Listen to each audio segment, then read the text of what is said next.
네, 무신론자에 대한 서양 사람들의 우스갯소리 한도막을 나누고자 합니다. 어떤 무신론자가 상수리나무 아래 앉아가지고 어이없다는 듯이 이야기를 합니다. 하나님은 참 생각이 없으시다.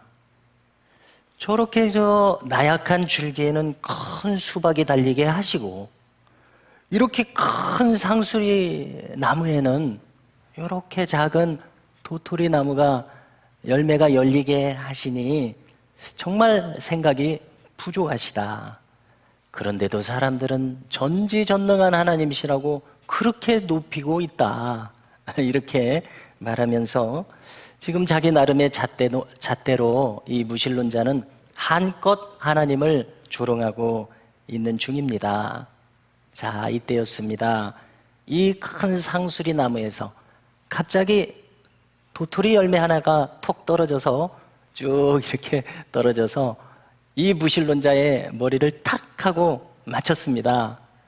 이 작은 도토리 열매지만은 이 높은 데서 떨어져서 그런지 꽤 아파가지고 어루만지고 난처한 표정을 짓고 있었습니다.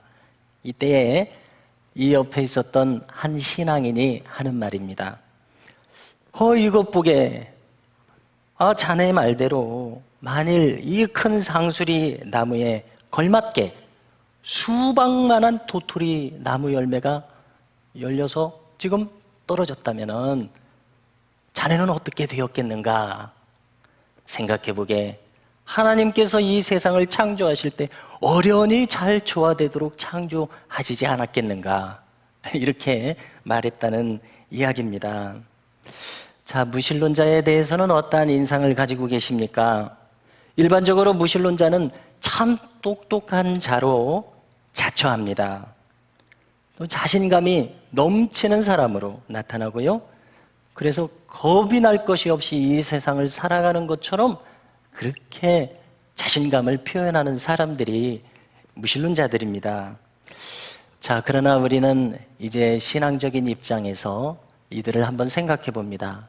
이들은 하나는 알고 둘은 모르는 사람들입니다.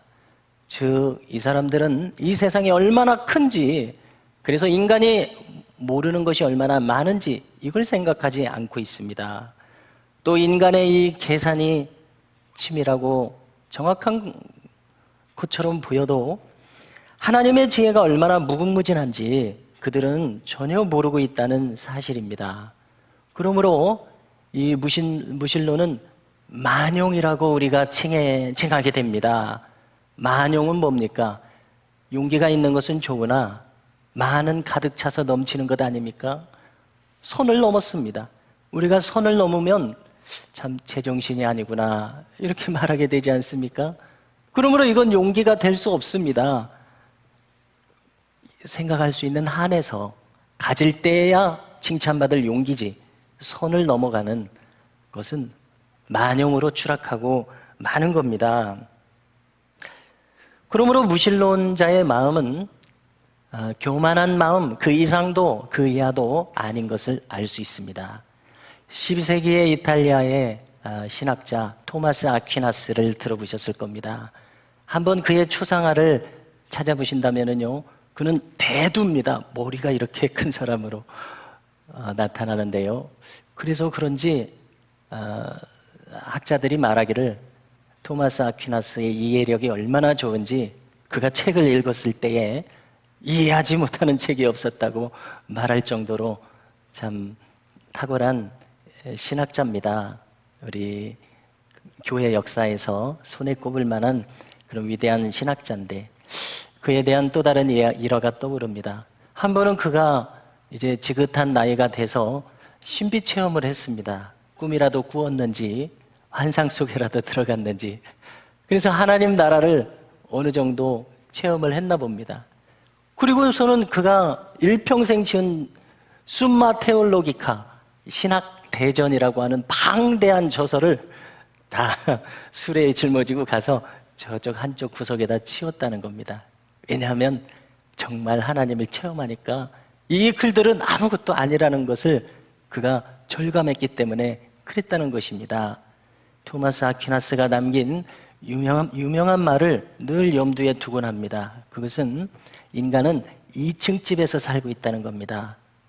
이 인간이 사는 1층 집은 이성의 집이요, 그 위에 2층 집은 신앙의 집이다.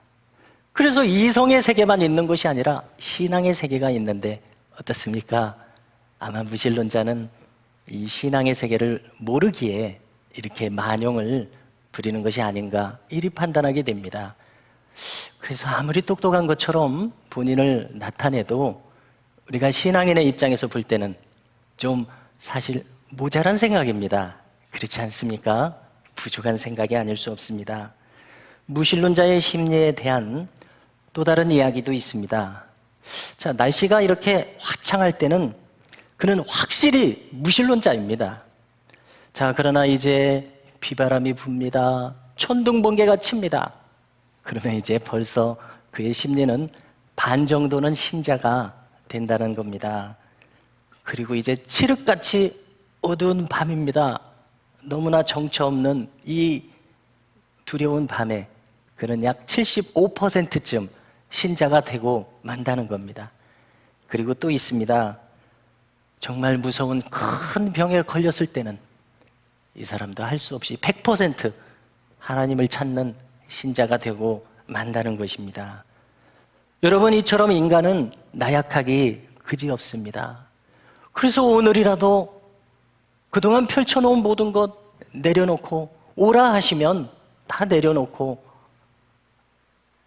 떠나야 하는 것이 우리 인생이라는 것을 전혀 생각하지 못하고 사는 사람들이 참 많은 것을 우리가 알게 됩니다. 오늘 본문을 한번 보십시오. 오늘 본문에는 이처럼 나약함 속에서 어찌할 수 없는 이 길이 없는 한 사람의 이야기가 극적인 장면으로 연출되고 있습니다. 놀랍게도 한 중풍병자를 침상째 데려와서는 저 지붕을 뚫고서 아래층으로 내리는 이 극적인 장면이 펼쳐지고 있습니다. 이 에피소드가 얼마나 중요한지 우리가 사복음서 각각의 책에 다 나와서 이렇게 기록하여 전해줄 정도로 이 중요한 의미를 우리 신앙의 세계에서는 찾아볼 수 있는 이야기입니다. 또 이 사건의 참 의의는 예수님이 공생애를 시작하시면서 그 초반부에 있게 되었던 사건이라는 겁니다. 뿐만 아닙니다. 이 일이 있었던 이 도시의 이름이 우리가 사복음서를 다 이렇게 살펴보면 가버나움이라는 곳으로 나오고 있습니다. 이 가버나움이라는 도시, 이 도시는 갈릴리 호수의 북서쪽에 위치한 해안 도시입니다. 그리고 당시의 갈릴리 지방에서는 수도와 같은 역할을 하는 중요한 위상을 가진 그러한 도시였었습니다. 그래서 오늘 본문에서도 예수님의 본 동네라고 불리는 곳이라고 되어 있지 않습니까? 그래서 예수님의 자라신 곳은 갈릴리 서남쪽에 이 나사렛이지만은 어느 정도 연령이 되신 후에는 바로 이 가버나움으로 옮기셔서 제2의 고향처럼 거기서 40여 활동하신 것을 우리가 알 수 있습니다. 아무래도 도회지로 나오면은 더 일거리도 많고 좀 그런 면이 있지 않습니까? 그래서 이러한 도시, 이러한 성읍에서 이 일이 있었는데요. 우리가 이 장면을 보면은 주님은 지금 어떤 집에 들어가 계셨습니다. 그리고 성경 다른 곳에서 보면 용신할 수 없을 정도로 많은 사람이 있다고 했습니다. 용신은 몸을 쓴다는 뜻이죠. 얼마나 많은 사람들이 있었으면 꽉 매여 있어서 꽉 들여차 있어서 몸을 쓸 수 없을 그런 정도겠습니까? 벌써 이 한 집에 들어가서 주님이 활동하실 때에 이미 많은 사람들이 주님의 소문을 듣고 이 자리에 와 있는 것을 우리가 알게 됩니다. 주님은 이 자리에서 산상수훈과 같은 보배로운 하나님의 말씀을 아마 전하셨을 것입니다. 뿐만 아니라 이렇게 많은 사람들 중에는 필시 아픈 사람들도 있었을 것입니다. 그들을 돌아보시며 사정을 물으시며 또 때로는 낮게 하시는 그러한 장면이 연출되고 있었을 것입니다. 아니, 그런데 이러한 상황에서 이게 웬일입니까? 갑자기 지붕에서 먼지가 나더니 지붕이 확 열리고 침상째 한 아픈 사람이 내려오는 겁니다. 이 유대인의 가옥의 구조는 2층이 다락으로 되어 있어서 거기 빨래도 널고 또 거기에서 활동도 할 수가 있는 그러한 구조라는 겁니다. 그래서 지붕을 좀 무너뜨린 것일 수도 있지만은 열리는 문이 있어서 아무튼 열면서 먼지가 좀 나면서 이 침상이 내려오는 이 보기 드문 극적인 장면이 연출되고 있는 것입니다. 자, 여기에는 오래 몸져 누워 있었을 것으로 생각되는 중풍병자가 있었습니다. 한번 우리 자신이라고 생각하면서 이 중풍병자의 입장을 한번 헤아려 보십시오. 얼마나 지금 딱한 상황이겠습니까? 그리고 또 한 가지 우리가 자연스레 알게 되는 것은 얼마나 이 자리에 지금 오고 싶었으면 본인이 오고 싶은 마음이 있었고 그 다음에 적어도 4사람 이상의 친구나 가까이 있는 사람들이 이 침상을 들여메고서 지금 또 여기 아래로 내려놓아야 하는 이러한 것을 보면 적어도 4사람 이상이 동행해서 이 자리에 온 것을 알 수 있습니다. 그들도 동의해 줘야 이 자리에 올 수 있는 것 아닙니까? 그러므로 지금 이 자리 예수님 앞에 이 자신의 모습을 베일 수 있었던 것은 참으로 굳은 결심, 꼭 와봐야 되겠다 하는 이러한 마음이 여기 작용하고 있음을 알 수 있습니다. 자, 이때 이 모든 모습을 주님은 물끄러미 아마 지켜보지 않았겠습니까? 여기에 오늘 말씀 3절입니까? 참으로 놀라운 한마디 말씀을 주십니다. 이 인물을 보시고서 주님께서는 결론적으로 이렇게 말씀하시는 겁니다. 작은 자야, 이제는 안심하라. 네 죄사함을 받았느니라. 이리 말씀하시는 겁니다.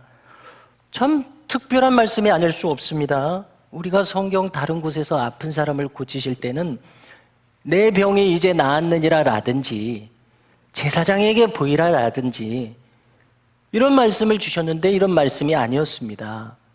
너의 믿음이 너를 낫게 하였도다. 이런 말씀이 아니었습니다. 놀랍게도 내 죄사함을 받았느니라. 이 말씀이었습니다. 특이한 말씀 아니겠습니까? 그래서 우리는 이 말씀을 통해서 지금 이 중풍병자에게 가장 필요한 것은 무엇이었던가? 주님은 그것을 간파하셔서 꼭 필요한 이것을 말씀하신 것을 우리는 충분히 짐작하게 됩니다.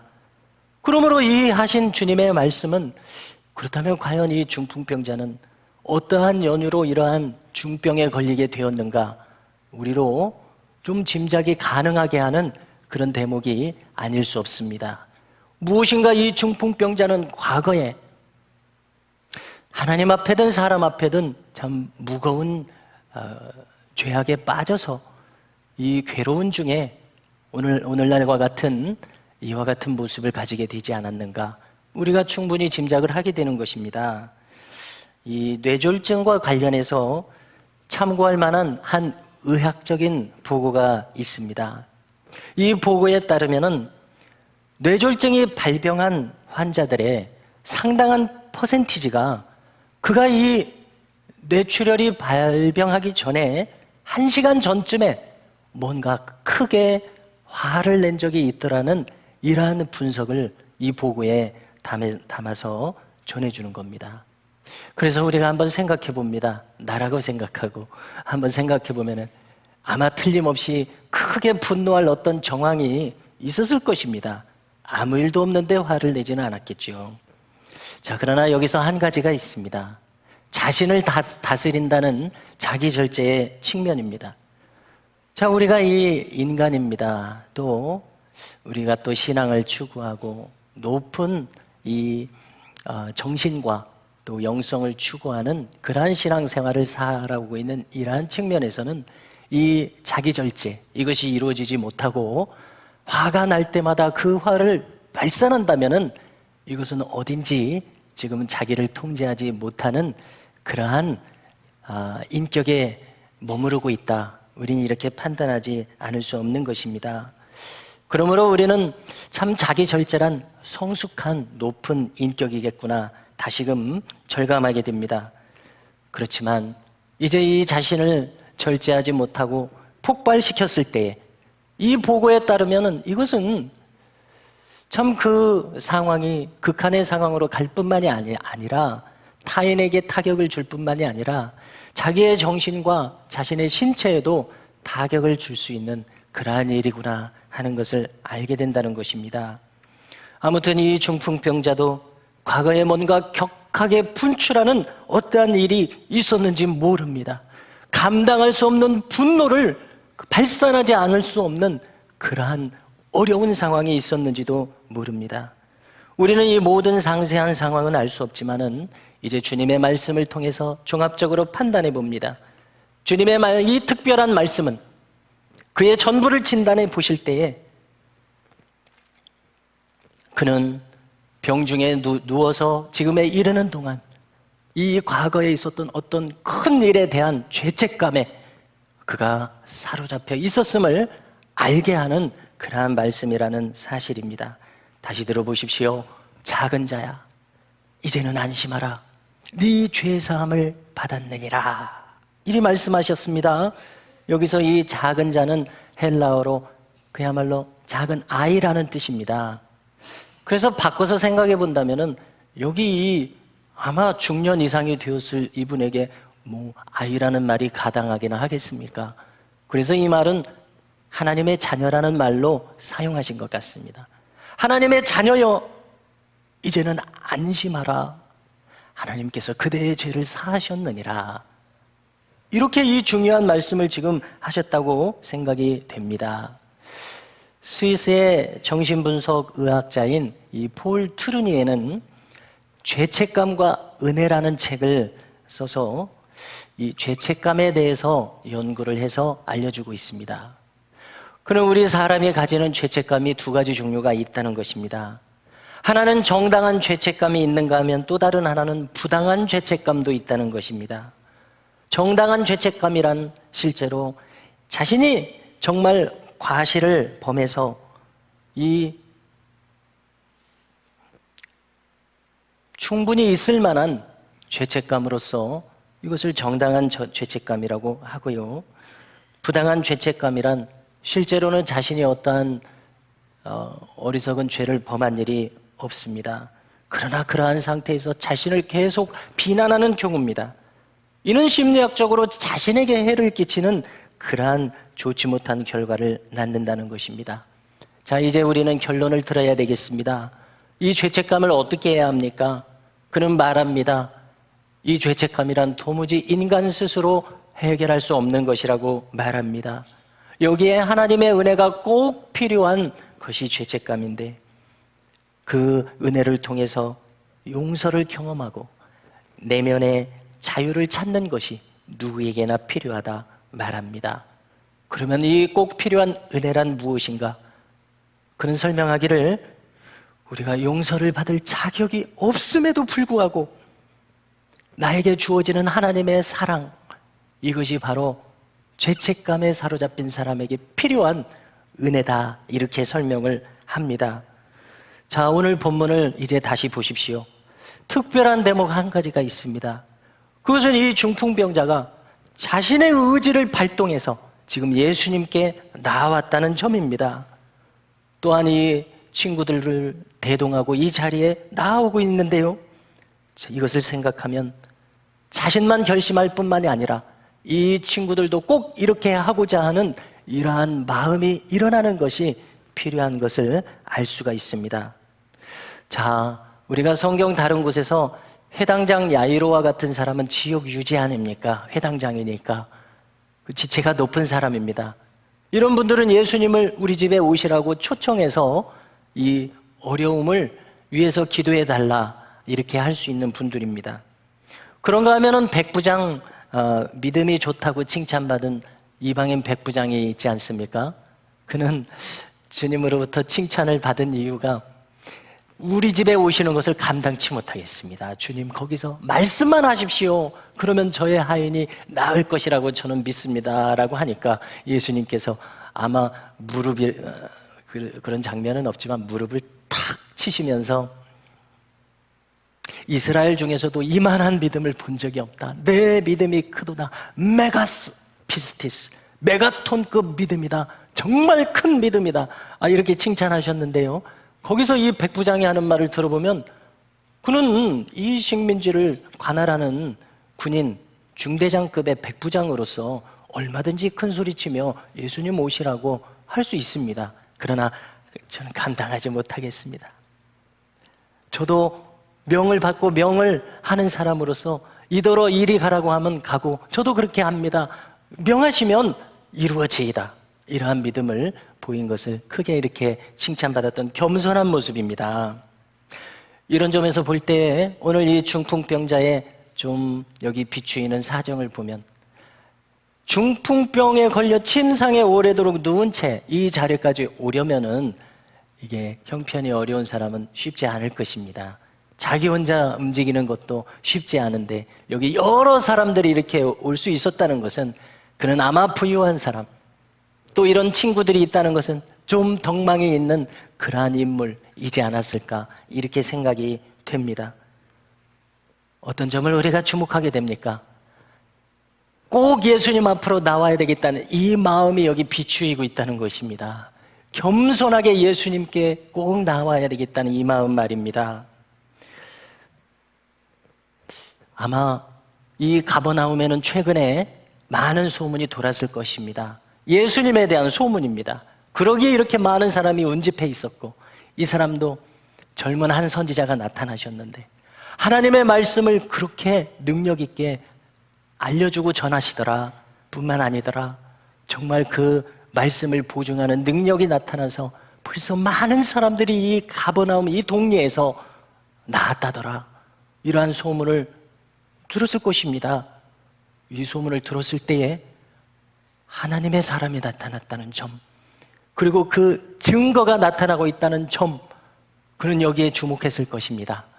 자기의 이 형편, 지금까지 누구도 타개해주지 못했던 이러한 형편에 대해서, 또 우리가 오늘 말씀을 함께 대하고 있으니까 이 죄책감의 문제에 대해서 그는 이 무거운 짐을 벗어버릴 수 없는 이 상황에서, 그렇다면 내가 이 예수님께 꼭 나가야 되겠다, 이러한 뜻을 밝혔을 것이고, 다른 친구들도 여기에 동의했을 것입니다.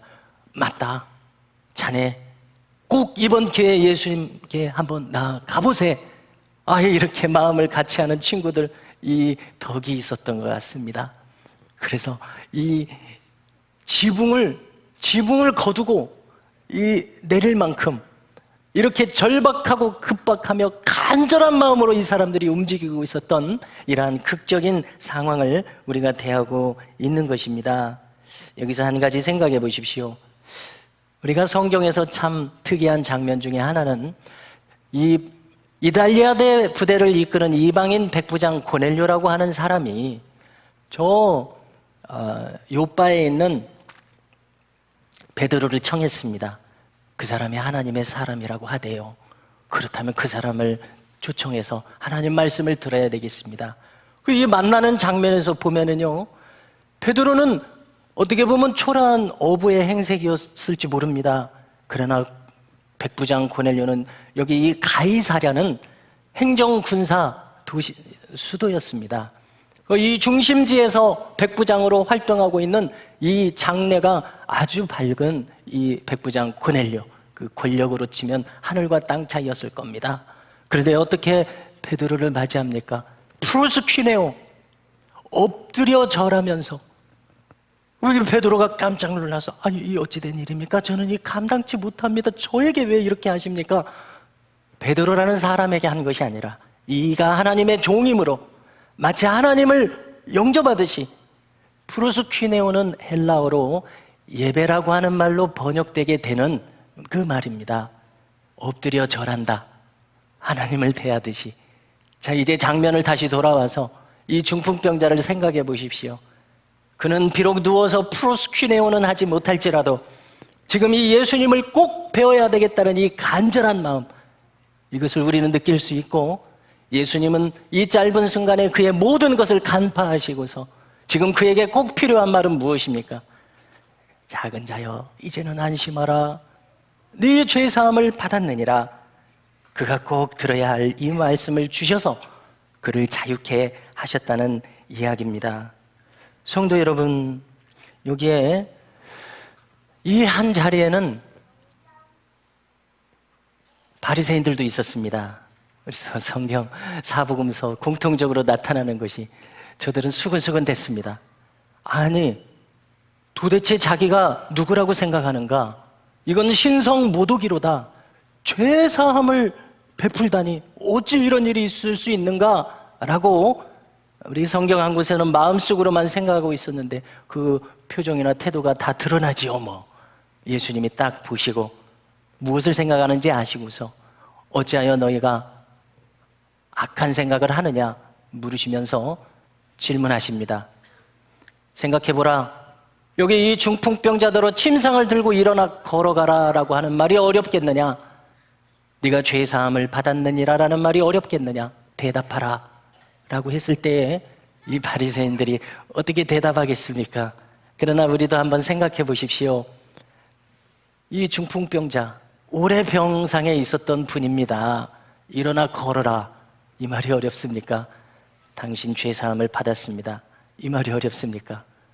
우리가 체감적으로는 이 중풍병자가 일어나 걸어가는 것이 더 어렵습니다. 죄사함 받았느니라는 것은 고차원의 말이긴 하지만 말로만 하면 되잖아요. 중풍병자가 일어나는 것은 진정한 능력이 거기에 나타나야 합니다. 주님은 어떻게 하셨습니까? 내가 내게 말하노니 일어나 내 침상을 들고 집으로 돌아가라. 그리 말씀하신 겁니다. 그랬더니 놀랍게도 이 말씀을 들었을 때 이 사람의 마음의 힘을 얻고 몸의 힘을 얻었던 것 같습니다. 침상을 들고 일어나 집으로 돌아갔다. 이렇게 기록하고 있고 그 자리에 모인 많은 사람들 모두가 깜짝 놀라며 두려워하면서 사람에게 이러한 능력을 주신 하나님께 영광을 돌렸다. 이렇게 기록하고 있습니다. 성도 여러분, 여기서 우리는 참으로 높은 차원의 신학적인 교훈을 얻는 장면이기도 합니다. 주님의 신성이 나타나신 부분이니까요. 죄사함을 베푸시는 놀라운 신성 말입니다. 아무튼 이 자리에는 이러한 놀라운 일이 일어났고 사람들이 하나님께 영광을 돌렸습니다. 성도 여러분, 여기서 우리는 꼭 한 가지 주목해야 될 중요한 부분이 있습니다. 그것은 저 다락이 열리며 이 사람이 내려왔을 때 주님이 느끼신 바입니다. 2절 말씀을 보면 주님은 그들의 믿음을 보시고 이렇게 말씀하고 있습니다. 여기 이 중풍병자만이 아닙니다. 데리고 온 다른 친구들도 주님은 주목하시면서 그들의 믿음을 보시고 생각해 보십시오. 그리고 작은 자여 안심하라 네 죄사함을 받았느니라 말씀하셨는데요. 믿음이 무엇입니까? 오늘 이 말씀을 보니까 믿음이란 다른 것이 아닙니다. 어려운 것이 아닙니다. 주님께 나오는 것입니다. 할렐루야. 그 모든 복잡한 일 다 생각하지 아니하고 그런 모든 것을 무릅쓰고 체면도 무릅쓰고 그저 나와 주님 사이에 걸린 것 아무것도 없이 주님 앞에 그저 나오는 것, 이것이 믿음인 것을 깨닫게 됩니다.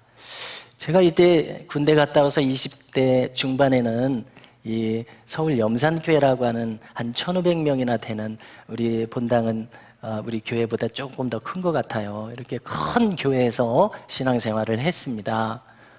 자, 그런데 보통 청년 예배는 오후 1시 반이나 이렇게 드리게 되지 않습니까? 보통 교회들이 그래요. 그래서 이제 아침에 주일 예배를 드리는데 11시 예배를 드렸습니다. 근데 9시에는 초등부 교사를 했어요. 그래서 11시 예배를 드리는데 이 주변에 함께 뭐 교사도 하고 하는 청년들이 이 제 가까운 주변에 11시 예배를 함께 드리는 거예요. 드리는데 바로 이 앞에 맨 앞자리에 우리 앞자리 가자 이런 말도 별로 한 것 같지 않은데 맨 앞자리에 다 모여가지고 이렇게 예배를 드리던 그때가 생각이 납니다. 어떻게 보면 또 자화자찬이 될 수 있어서 좀 죄송스럽기는 합니다만은 지금 와서 돌이켜보니까 참 그때 잘했습니다. 20대 중반.